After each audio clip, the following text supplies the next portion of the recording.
오늘은 떠날 때와 가야 할 때라는 제목으로 함께 은혜를 나누고자 합니다. 우리 창세기를 읽다 보면 우리가 그 속에서 두 가지의 흐름을 발견하게 됩니다. 하나는 하나님의 계획과 이 믿음의 삶이라는 흐름이고요. 하나는 사람의 욕심과 죄의 흐름입니다.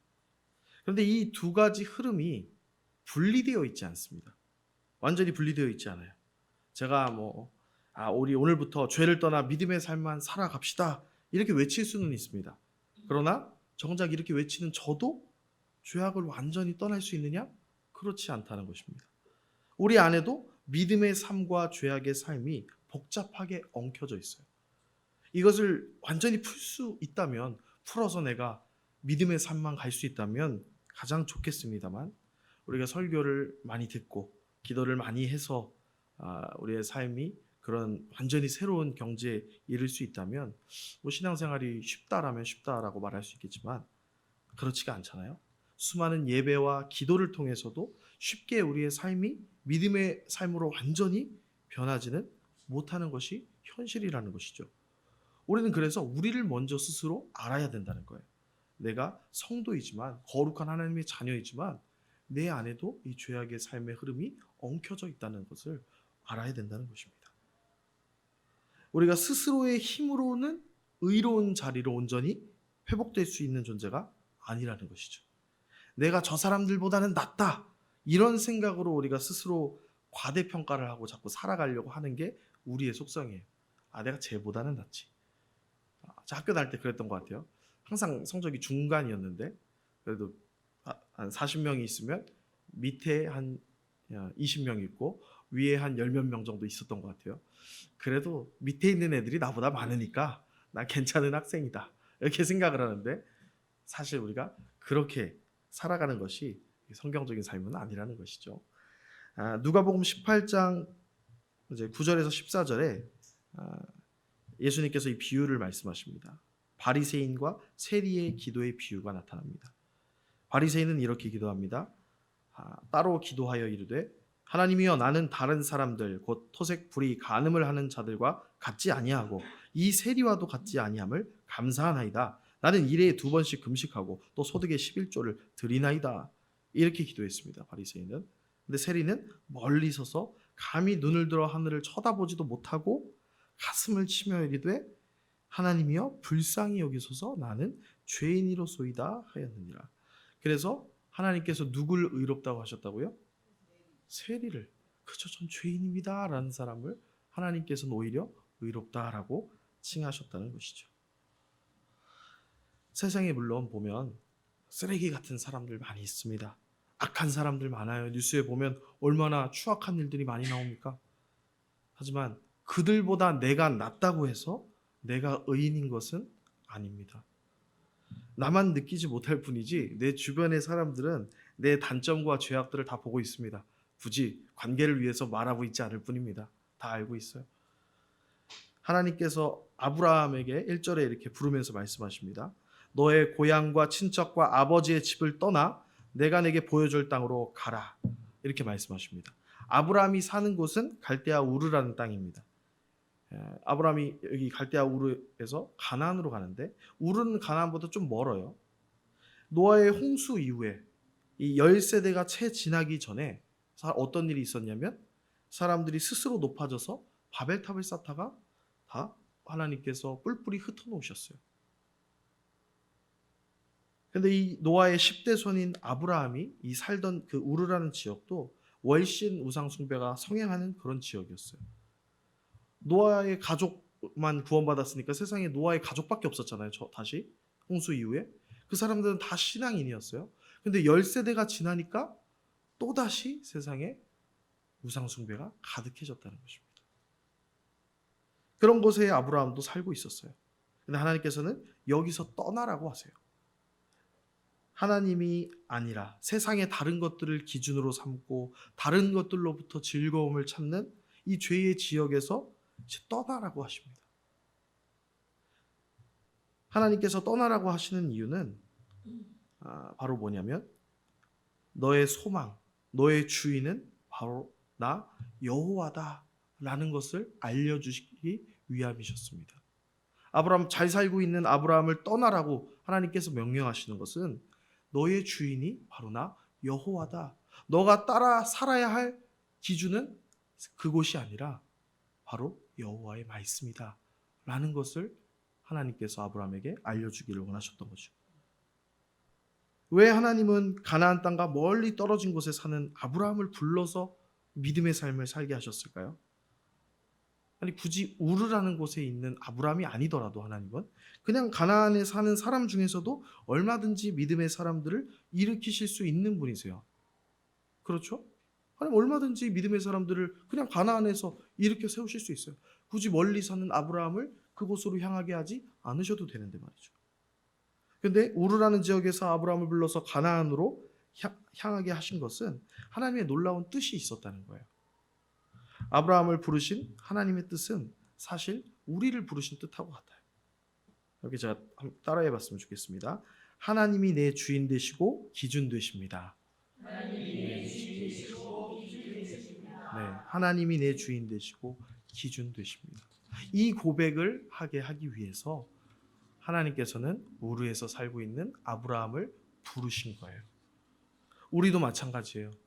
우리가 세상의 것들 기준으로 하고 주변을 보면서 늘 그래 나보다 밑에 20명 있으니까 나 괜찮다 이런 식으로 살아가던 우리를 나 남들보다 그래도 괜찮게 살고 있어 이렇게 살아가려던 우리에게 진짜 기준이 뭔지 너가 진짜 의가 무엇인지를 하나님께서 보여주기 시작하신 거예요. 거기에 있는 사람들보다 잘 사는 것이 너가 할 일이 아니고 거기가 기준이 아니라 나의 말을 하나님의 말씀을 따라가는 것이 진짜 제대로 된 기준이 회복되는 것이다 라는 것입니다. 그래서 우리가 믿음의 여정을 시작하는 것도 여기서 시작하는 거예요. 죄의 삶, 세상과 물질과 기쁨들이 기준이 되어 있는 우리의 삶의 기준이 이제는 하나님이라는 유일하신 존재로 가장 의로우시고 하나님이 선의 기준이 되시는 하나님으로 우리가 바뀌는 것입니다. 그래서 공부해서 나 좋은 학교, 좋은 직장, 화목한 가정 이루는 것이 인생의 목표가 아니라 이제는 궁극적인 목표가 난 하나님의 자녀로서 하나님의 백성으로서 살겠다라는 목표로 이렇게 바뀌는 것이 본토 친척 아비 집을 떠나는 삶이라는 거예요. 그래서 아브라함이 여기서 순종해서 떠납니다. 근데 아브라함이 순종해서 떠났는데 완전히 믿음의 사람으로 확 바뀌었을까요? 전혀 그렇지 않다는 거예요. 이후의 여정들이 쭉 나옵니다만 아브라함이 창세기에서 보여주는 모습들은 많이 실망스러운 모습들입니다. 우리가 마지막에 그 클라이막스를 알 수 있는 그 이삭의 사건까지 갈 때까지 아브라함은 실망스러운 모습을 많이 보여줍니다. 하나님의 약속을 쉽게 신뢰하지 못하고 하나님이 있으라고 한 가나안에서도 자꾸 탈출해요. 딴 데로 자꾸 갑니다. 우리 모습하고도 똑같은 거예요. 예배는 나오는데 기독교인이라고 스스로 생각은 하는데 범죄에 자꾸 빠지고 유혹에 빠지고 세상 사람들과 똑같은 생각과 똑같은 삶을 살아가는 시간이 훨씬 많다는 것이죠. 근데 아브라함에게 하나님께서 뭐라고 하시냐면요. 너는 복이 될지라 라고 말씀하세요. 땅의 모든 족속이 너로 말미암아 복을 얻을 것이라 이렇게 말씀을 하세요. 아브라함을 통해 복이 전달된대요. 그럼 대체 복이 무엇입니까? 여러분이 생각하는 복이 무엇이죠? 복이 뭐예요? 복이 대체 뭡니까? 성경이 말하는 복은 늘 일관적입니다. 성경이 말하는 복은요. 하나님과 함께하는 것이 복이에요. 세상의 기준을 떠나서 하나님의 품 안으로 들어가는 것 이것 자체가 복이라고 하나님 말씀하세요. 하나님이 함께하시고 하나님이 함께하시는 것 이게 히브리어로 임마누엘 하나님이 우리와 함께하신다. 그래서 우리가 예수 그리스도를 통해서 하나님과 함께하고 있는 이 삶 자체가 바로 우리에게 복이라는 것이죠. 그래서 예수님이 복의 유일한 복의 근원이고 또 우리를 통해 복의 통로가 되게 하신다는 것이죠. 우리는 돈 많고 잘생기고 막 아이돌 같이 사람, 영화 배우 같은 얼굴 가진 사람 만나서 사는 거 우리가 생각하는 복일지도 모르겠어요. 근데 성경은 그것을 복이라고 말하지 않습니다. 예쁜 얼굴이요? 예쁜 얼굴 오래가지 않습니다. 다들 예쁜 얼굴, 지금도 예쁜 얼굴이지만요. 예쁜 얼굴이 그렇게 오래가지 않습니다. 그리고 돈도 영원하지 않죠. 이번에 기사에서 안타까운 소식이 있었는데 100년 전에 가라앉았던 타이타닉호 그거 관광 상품이 있거든요. 4,000m 해저에 있는 건데 잠수정을 타고 들어가야 됩니다. 3억 몇천만 원을 내면 탈 수 있는데요. 5명이 들어갔습니다. 그런데 잠수정 폭파 사고로 결국 다 죽고 말았습니다. 억만장자들이 한순간에 주검이 되고 만 것이죠. 그들이 가진 억만금은 이제 죽은 뒤에는 그들에게는 쓸데가 없습니다. 성경이 말하는 복은 언제나 하나님과 함께하는 것이 복입니다. 이게 바로 우리가 떠날 때예요. 제가 떠날 때와 가야 할 때라고 얘기를 하는데 결국 세상을 떠나 하나님과 함께하는 것, 이게 바로 하나님께서 아브라함을 부르시는 이 아브라함이 가게 되는 이 떠날 때라는 것입니다. 그런데 하나님께서 이 우르를 떠나서 어디로 가라고 하시죠? 가나안으로 가라고 하시죠? 그런데 이상하게 가나안도 사실은 우상 숭배가 가득한 곳이에요. 거기도 우르랑 딱히 다르지 않습니다. 가나안도 우상 숭배가 가득한 곳이고 거기 사람들도 하나님을 경외하지 않습니다. 아니 그 우상 숭배 지역에서 우상 숭배 지역으로 보냈는데 그럼 대체 왜 우르에서 불러내셔서 가나안으로 보내셨습니까?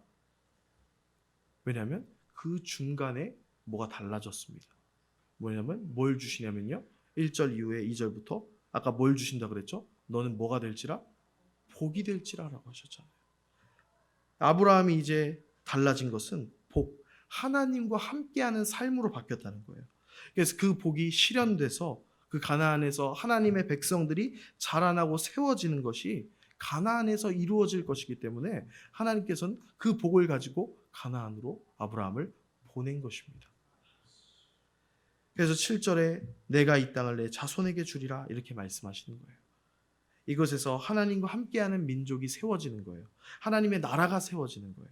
그러니까 아브라함이 7절부터 뭘 하냐면요. 7절 하단에 보면 자기에게 나타나신 여호와께 그가 그곳에서 제단을 쌓고, 그리고 8절에는 서쪽은 베델이요 동쪽은 아이라 그가 그곳에서 여호와께 제단을 쌓고 여호와의 이름을 부르더니, 하나님과 함께하는 이 복을 누리는 사람은요 다시 세상으로 또 나갑니다. 그 복을 가지고 세상으로 다시 들어가요. 그래서 가나안이라는 이 세상으로 갔습니다. 하지만 이제 아브라함은 그곳에서 제단을 쌓습니다. 예배를 드립니다. 예배는 그저 종교 의식이 아니에요. 우리 삶의 이유예요. 하나님과 함께하는 자의 그 삶 자체가 바로 예배라고. 예배가 우리 삶이라고요. 그래서 하나님의 이름을 부르고 하나님을 예배하는 것이 우리 삶의 이유라는 것입니다. 하나님께서는 우리도 세상에서 불러내신 거예요. 아브라함처럼. 죄의 기준에서 이제는 하나님의 기준을 가지고 하나님과 함께하는 복을 누리며 살기 시작하도록 우리를 불러내셨고요. 그리고 우리는 그 복 때문에 자연스럽게 예배를 드리고 있는 거예요. 여기 있는 여러분들 다 여기까지는 오셨어요. 그렇죠? 다 그 주님의 복을 가지고 하나님과 함께하고 있잖아요. 그 복을 가지고 여기까지 오셨습니다. 그런데 하나님은 그 복으로 끝나는 것이 아니라 그 복을 가지고 가나안으로 보내신다는 거죠. 그래서 땅의 모든 족속이 너로 말미암아 복을 얻을 것이라, 우리를 통해서 땅의 모든 족속이 하나님께 돌아오도록 우리에게 사명을 맡겨주신 거예요.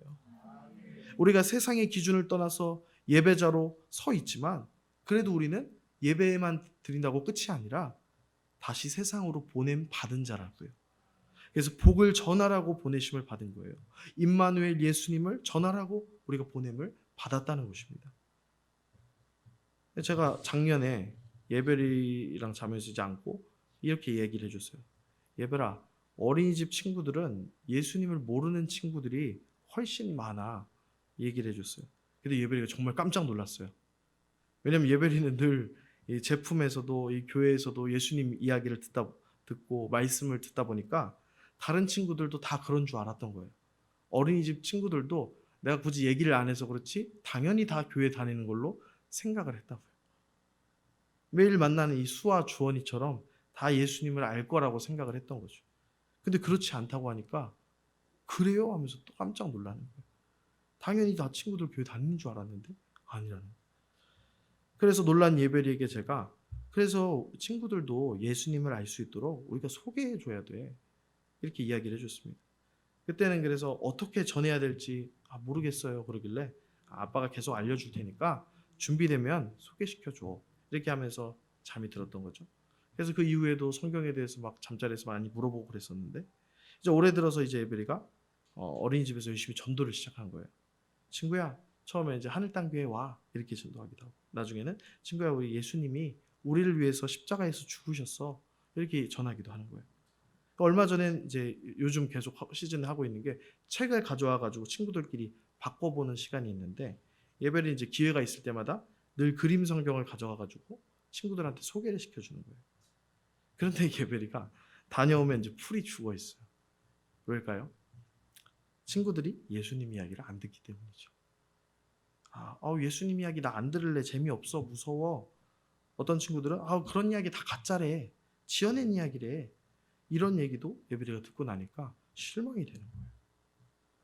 친구들끼리는 책을 막 바꿔서 보는데 재밌는 책들. 예배리는 친구들이 자꾸 싫다고 하니까 결국에는 그림 성경 다 안 본다고 하니까 혼자서 다시 그림 성경 자기가 스스로 보는 거죠. 그러니까 이 이야기를 들으면서 저는 안쓰러운 마음도 있는데 또 대견한 마음도 있었습니다. 예배라, 예수님을 소개해 줬는데 믿지 않는다고 해서 속상했지. 그래도 잘했다. 우리가 할 일은 예수님을 소개해 주고 그들을 예수님처럼 우리가 사랑해 주면 되는 거야. 그게 우리가 할 일이야. 그거면 됐다. 뭐 믿고 안 믿고는 우리가 하는 일이 아니라 너는 소개해 주고 사랑해 주면 된다. 이렇게 얘기를 하는 것이죠. 그래서 이제 격려했더니 이제 그 이후로도 이제 꿋꿋하게 기회가 될 때마다 어린이집 가서 전도를 하고 오고 있는 거예요. 오늘도 이제 갔다 왔는데 오늘도 친구들 반응은 안 좋았던 것 같아요. 그런데 이제 저도 예배랑 대화하면서 나름대로 이 복음이 뭐였는지, 전도가 뭔지, 우리가 해야 될 일이 뭔지 더 이게 단단하게 정리가 된 것 같아요. 여러분 7살이 전도하는 것도 이 세상이 만만치가 않습니다. 지어낸 이야기라고 부모님들이 얘기해 줬겠죠. 예배리가 하도 예수님 얘기하니까 그 친구들도 부모님한테 물어봤겠죠. 그랬더니 부모님들이 아마 다 지어낸 이야기야 이러니까 아마 예배리한테 그렇게 반응을 했겠죠. 그러니까 여러분 직장이나 가정도 마찬가지로 만만치가 않습니다. 하지만 우리가 힘들다고 해서 예수님을 소개하지 않는다면, 복을 전달하지 않는다면 교회는 반드시 무너지게 되어 있어요. 신앙과 교회가 더 이상 확장될 수 없습니다. 우리가 직장 다니는 게 단순히 돈 벌러 다니는 것이라면 우리는 돈을 얼마나 많이 벌든지 그것은 실패한 것입니다. 하지만 편의점 알바를 해도 그곳에서 내가 사랑의 삶, 나눔의 삶, 예수님을 전하는 삶을 산다면 그 인생은 성공한 삶이라는 것이죠.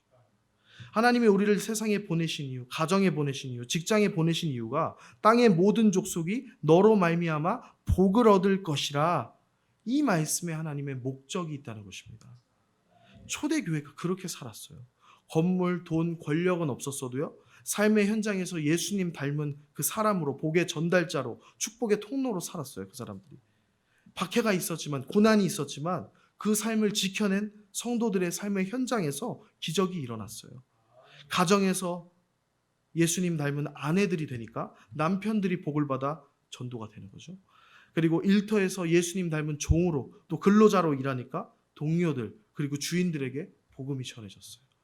그래서 교회는요, 교회로 살아가려는, 이 예수님의 길을 따라 예수님의 제자로 살아가려는 그 삶 가운데 조금씩 부흥할 수 있었습니다. 그런데 오늘날 사실 우리에게 이 삶이 사라졌다는 것이죠. 사실 목사님 저부터 많이 사라진 것 같아요. 이 사역하면서 몇 년 동안 좋은 전도사로, 좋은 목사로 살려고 발버둥을 쳤지만 제가 정말 불신자들에게 찾아가서 그들과 함께 울고 그들을 섬기는 일들을 많이는 하지 못했던 것 같아요. 물론 전도를 안 한 건 아니에요. 학교 날마다 어린이 사역할 때도 학교 앞에 가가지고 아이들 축복해주고 기도해주고 전도를 많이 했었지만 예수님도 많이 전했죠. 얘들아 내 얘기 들어볼래 하면서. 그런데 정말로 불신자들 앞에 가서 내가 정말 그리스도인으로 살아내는 모습을 보여주었나? 라는 것을 되돌아보면 그간의 삶 가운데 저도 많이 부족했다는 것입니다. 별로 제가 그런 모습을 보여준 것이 별로 없던 것이죠. 주변에 만나는 사람들은 이미 성도들이거나 목회자들이 많았거든요. 제 주변에는 사역을 하면서 더 그렇게 되고. 근데 중세 시대에는 이제 중세가 시작되면서 기독교 세계가 되었습니다. 태어나면 성도예요. 그 세계에서는 태어나면 교회 다니는 거예요. 그러니까 지역사회에서 전도할 필요가 없어졌습니다. 왜냐하면 어차피 태어나면 교회 출석하거든요. 그러니까 사제들이 많이 필요해졌죠. 사제들은 뭐 하냐면 교회 내부를 돌보는 일을 하면 돼요. 그리고 전도는 굳이 하실 필요가 별로 없어요. 왜냐하면 태어나면 알아서 교회 오니까 잘 가르치면 되니까 전도의 이제 필요성이 많이 줄어들었죠. 그래서 성도들도 교회 봉사만 잘하면 돼요. 이미 그 지역 마을 사람들 다 그리스도인이거든요. 근데 이제는 달라졌어요. 지금의 세상은 그렇지 않습니다. 우리가 다시 아브라함처럼 이제 세상으로 다시 가야 될 때가 왔다는 것입니다. 가정이 아직 믿음의 가정이 아니라면 가정을 선교지로 여기고 들어가야 됩니다. 내가 내 남편 그리고 자식들 앞에서 예수님 닮은 사람으로 살아내야 된다는 것이죠. 그냥 엄마, 그냥 아내가 아니라 예수님의 제자로서의 엄마, 그리고 예수님의 제자로서의 남편, 그리고 예수님의 제자로서의 자녀로 살아가야 한다는 것이죠. 그게 바로 선교지로 가는 거예요. 가정도. 직장도 이제 직장 출근하실 때 그냥 가시면 안 되고요. 내가 거기 전도사라고 생각하고 가십시오. 그렇게 하고 출근하세요. 그래서 그들을 위해서 내 동료 누구든지 내가 그들을 위해 기도하겠다. 내가 그들의 아픔에 귀를 기울이러 가겠다. 그들을 돌보러 가겠다. 내가 사명감 가지고 직장으로 가야 된다는 것이죠. 내가 청소를 하고 있더라도 아니면 행정 업무를 하고 있더라도 그곳에서 난 내 일을 하는 거지만 그것뿐만이 아니라 그 나와 함께 일하는 그 동료들을 내가 난 이 직장의 전도사다라고 생각하고 그들을 위해 기도하는 사람이 되는 거예요. 그들을 위해서 섬겨주고 사랑해주고 좋은 말과 언어와 섬김으로 그들을 따뜻하게 품어줄 목양하는 마음이 내가 그 직장에 가지고 가야 한다는 것이죠. 그래서 우리가 우리에게 보내신 그 삶의 자리에서 사명자로 산다는 것이 결국엔 그 자리에서 내가 복음을 보여줄 수 있는 사람으로 살아야 한다는 것이죠. 성도라는 신분을 유지하는 건 아직 가나안 땅으로 안 갔지만 아브라함이 복을 가지고 그때도 아브라함은 여전히 성도예요. 아브라함은 여전히 하나님의 사람입니다. 하지만 하나님은 거기서 멈춰 있으라고 하신 적이 없어요. 가서 너가 복이 되고 너를 통해 하나님의 백성들이 세워진다고 말하셨지 너로 인해서 큰 민족을 이루게 하신다고 하셨지 그냥 제사만 드리면 끝이다라고 하나님께서 그러신 것이 아니라는 것입니다. 그래서 우리도 마찬가지. 그러니까 저도 요즘 계속 말씀을 생각하면서 나도 전도하기 위해서 삶의 현장에 가야 되겠다라는 생각을 계속 하는 거예요. 내가 개척하면 전도를 위해서라도 내가 직장에 좀 다녀봐야 되겠다. 그러니까 직장에 돈을 벌러 다닌다는 게 아니라 내가 거기서 예수님 제자로 못 살면 내가 어떻게 하나님 앞에서 내가 목사라고 성도들을 내가 돌본다고 성도들을 지도한다고 말할 수가 있을까? 그런 마음이 계속 드는 거예요. 그래서 우리가 오늘은 이제 뭐 말씀을 길게 얘기할 건 없을 것 같아요. 그래서 오늘 말씀을 이렇게 기억하자면 지금 우리가 가지고 있는 어떻게 보면 안일한 생각들이 있어요. 예배 잘 드려야지. 예배의 자리 잘 지키는 것도 중요합니다. 하지만 예배가 여기서 드리는 것만이 예배는 아니에요. 왜냐하면 우리가 예수님이라는 이 복을 가지고 삶의 현장에서 우리의 그 삶이 나의 삶이 드려질 때에 그곳에서도 영적 예배가 일어나고 있다는 것입니다. 단순히 이 현장의 예배만 지키는 것으로 우리가 이 단계도 중요하지만 여기를 잘 다지는 것도 중요하지만 여기서 끝나는 것이 아니라 다음 단계로 내 삶의 현장에서도 나는 예배자로 살아야 하겠다. 우리가 이 사명감을 놓치지 않고 계속 기도했으면 좋겠어요. 오늘부터 그렇게 사십시오라고 제가 명령하는 것이 아니에요. 저도 아직 못 해봤어요. 저도 직장 가서 뭐 예수님의 사람으로 살아보는 거 아직 못 해봤어요. 아니 저도 못 해봤는데 여러분들한테 하십시오라고 어떻게 건방지게 명령할 수가 있겠습니까? 하지만 우리가 그 방향으로 가야 된다는 건 함께 가자고 말씀드리고 싶은 거예요. 우리 힘으로는 못해도 기도를 통해서 우리가 주님의 능력을 받을 수 있다고요. 아브라함이 혼자 능력으로 된 게 아니라고요. 아브라함도 마지막 이삭을 바칠 정도의 그 믿음의 자리까지 가기 위해서 수많은 실패가 경험되어졌습니다. 실패하는 게 나쁜 게 아니에요. 그것마저도 하나님의 계획 안에 있다고요.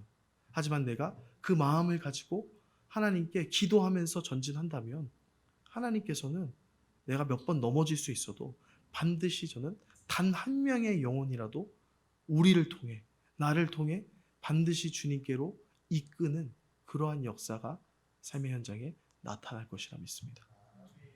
그래서 오늘 이 말씀을 기억하면서 우리의 삶을 주님께 드리는 것이 단순히 예배의 이 시간에 나오는 것으로 끝나는 것이 아니라 우리의 삶의 현장, 가정도, 직장도, 그리고 우리의 사회에서도 정말 하나님의 사람으로 살 수 있는 그런 우리가 되었으면 좋겠습니다.